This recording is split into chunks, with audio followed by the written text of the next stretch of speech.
Welcome to electrical drafting class. This is a 2-credit class, so we don't have a lot of time to go into great detail. What we are going to try to do is get hold of some basic ideas and some basic vocabulary so that we can talk to engineers and electricians. And then we're going to look at examples of electrical drawings at different kinds of scales, and they are always schematics. That is, they are made of symbols. They're not really drawn to scale.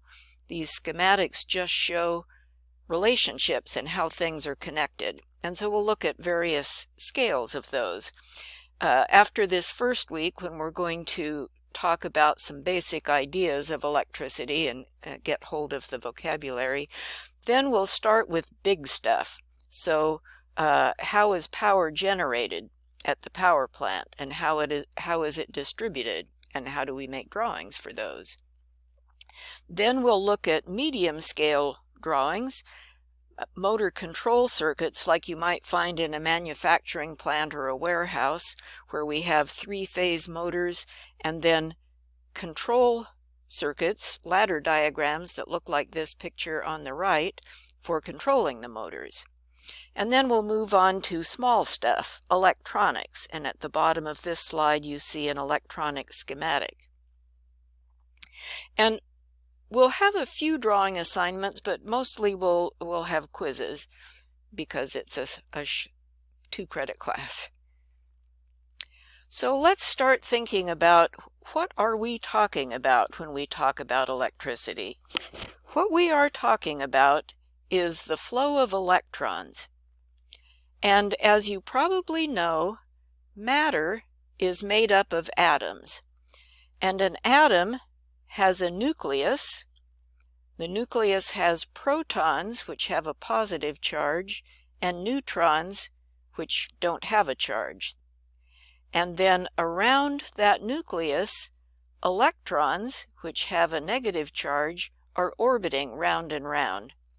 Now, we should just point out that protons are not, there's nothing inherently positive about them, and there's nothing inherently negative about an electron. It's just that when engineers and mathematicians began studying this phenomenon years ago, they and we can think of Benjamin Franklin, for example, they realized that there were electrical charges and they were opposite. Some charges attracted, some charges repelled. And so they just called one of them positive and one of them negative. And you could just as well call them by some other name as long as they were opposites. So that's all the positive and negative means.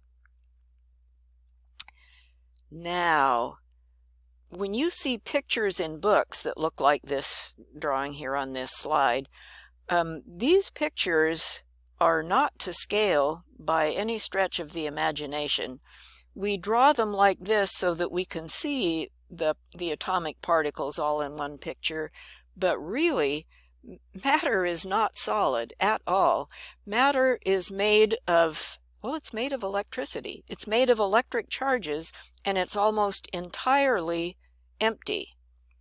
So, for example, physicists like to do this scale model thought experiment.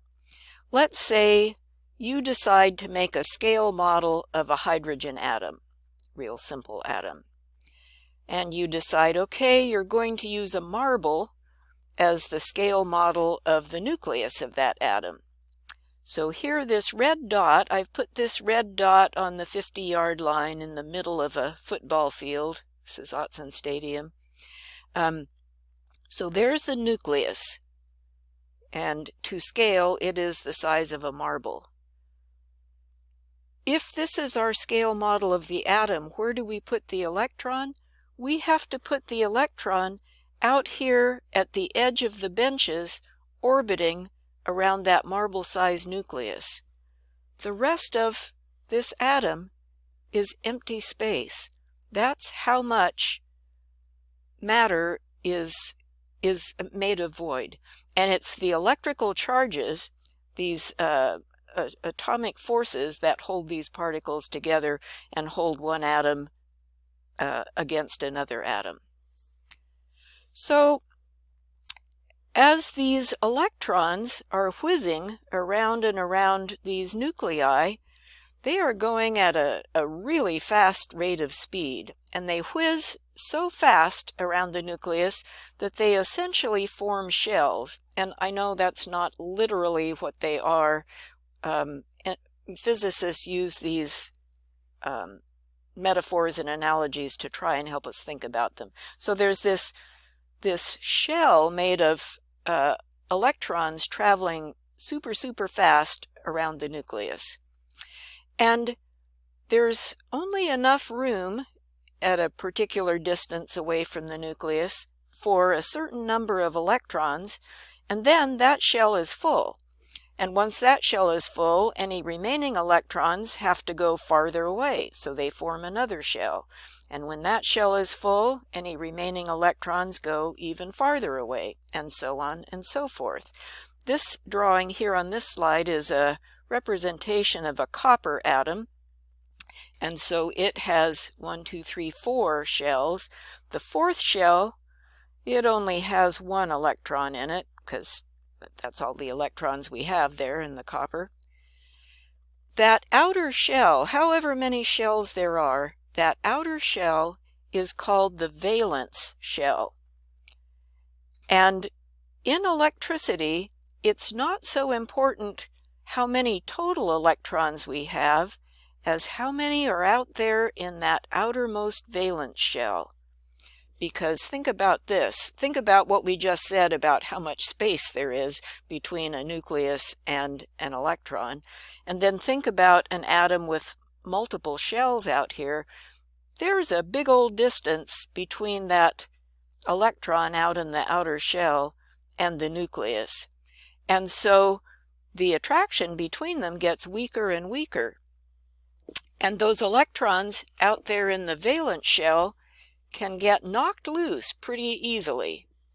And that is what leads to electric current, those electrons getting knocked loose and heading off somewhere. It's only the valence electrons that can get knocked loose.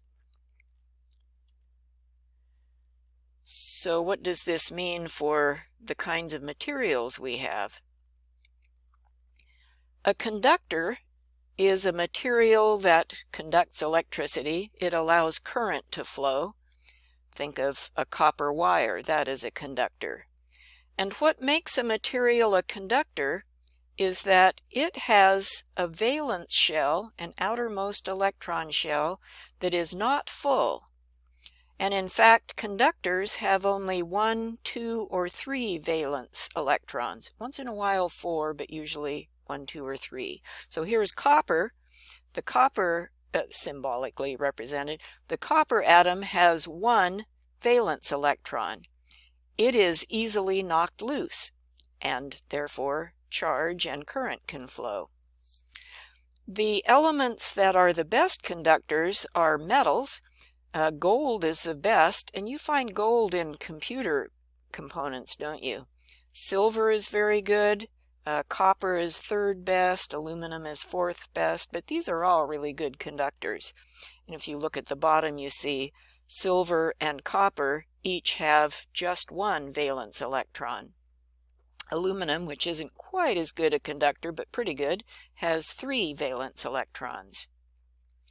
Now, an insulator is something that does not conduct electricity. It does not allow current to flow. Its valence shell is full, so there are no free electrons that could get knocked loose. And in fact, insulators tend not to be elements. Metals like gold, silver, and copper and aluminum are elements. Insulators tend not to be elements. They are materials that are made up of multiple materials. Then there's a third kind of material called a semiconductor, which we will look at near the end of the term. And of course you've heard of semiconductors because this is what computer chips are made of. A semiconductor has 4 valence electrons. For example, This is a silicon atom. Silicon is a semiconductor. They are not good conductors. They are not good insulators. We can manipulate them by putting a little bit of tiny bit of contaminated material in here and causing them either to be negative or positive. And with that, we can do all kinds of amazing things, making transistors and diodes and stuff. So, current. Last few slides here. When current flows, what is happening is that electrons are getting knocked loose, and this cloud of electrons is gradually, randomly moving in one direction. So this electron cloud might just be random. It's when this electron cloud tends to flow in general in one direction. That's what we call electric current. And we have charge flowing.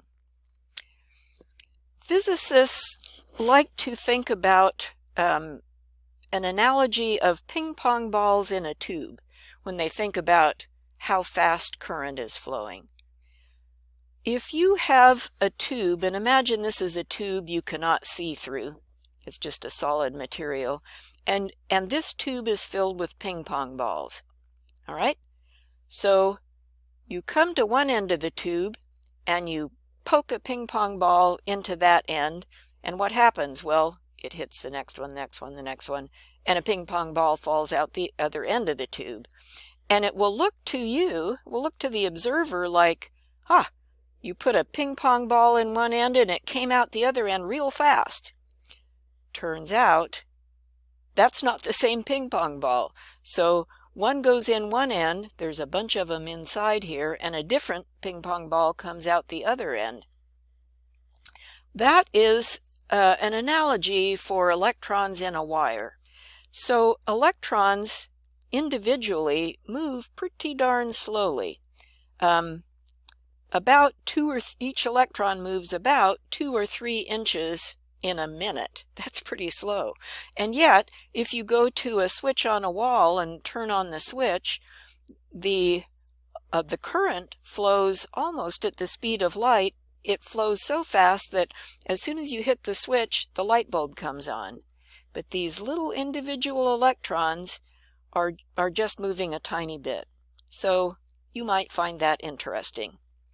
Next week, we will think about what is this current flow you're talking about? What is current? What is voltage? What is power? We'll try and get a handle on that.